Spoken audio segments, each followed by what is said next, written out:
Bonjour à tous et bienvenue sur nos petites tables pour une nouvelle recette. Aujourd'hui, nous partirons sur un dessert, la crème brûlée pralinée, une recette très simple et très rapide à faire.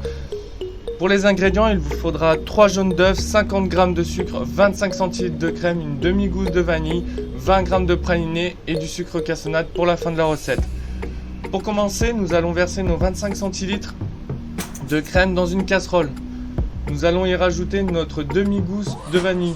Je vous conseille de la couper en deux et avec la pointe de votre couteau d'aller gratter légèrement votre gousse pour en extraire le maximum de vanille.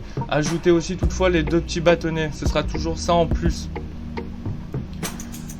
Pour la crème, il suffira de la faire chauffer quelques instants avec votre vanille à l'intérieur. Pas besoin de la laisser des heures, il faudra juste laisser infuser quelques temps.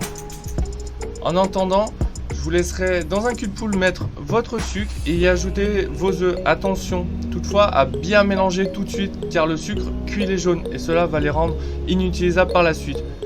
Pour savoir si vous avez bien mélangé votre appareil, il suffira de regarder s'il n'y a plus de cristaux de sucre apparents. Une fois que vous aurez bien mélangé, ajoutez votre praliné. Il suffira de répéter l'opération une deuxième fois. Attention, surveillez bien que votre praliné soit bien mélangé. Ce n'est pas bien compliqué, il suffira d'avoir une couleur uniforme. Une fois tout ceci fait, nous allons rajouter notre crème. Pensez à bien enlever les 2 bâtons de vanille pour qu'ils ne soient pas coulés et pris lors de la cuisson.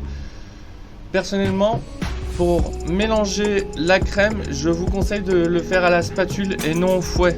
Vous pouvez aussi utiliser une maryse. Le problème du fouet, c'est qu'il va créer une légère écume sur votre crème brûlée et va faire une crème brûlée après cuisson légèrement craquelée sur le dessus. Alors qu'avec une maryse ou une spatule, votre crème restera bien lisse. C'est qu'un avis, mais je trouve ça plus esthétique. Mélangez bien et une fois que tout ceci est mélangé, il suffira de mettre votre crème dans 2 ramequins. Attention toutefois pour la cuisson, plus votre crème brûlée sera haute, plus le temps de cuisson sera long. Pour ma part, je suis parti sur 100 degrés pendant 1 heure. Et voilà. Pour vérifier si votre crème brûlée est bien cuite, prenez la pointe de votre couteau, piquez votre crème, si rien n'en ressort, c'est que c'est cuit. Pour servir, je vous conseille de servir la crème brûlée pas trop froide. Il suffira alors de disposer votre sucre cassonade par-dessus. Je vous conseille de mettre une petite couche et après, utilisez votre brûleur.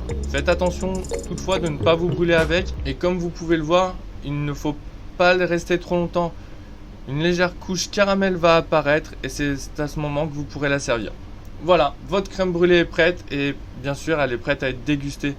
Je vous remercie d'avoir regardé la vidéo, j'espère que celle-ci vous aura plu. N'hésitez pas à laisser un commentaire, à partager vos idées, vos attentes de notre site et surtout de vous inscrire. Il n'y a que comme ça que vous pourrez nous soutenir et m'aider à avancer dans mon projet. Sur ce, je vous remercie d'avoir été présent à nouveau pour cette vidéo et je vous dis à la semaine prochaine pour une nouvelle vidéo.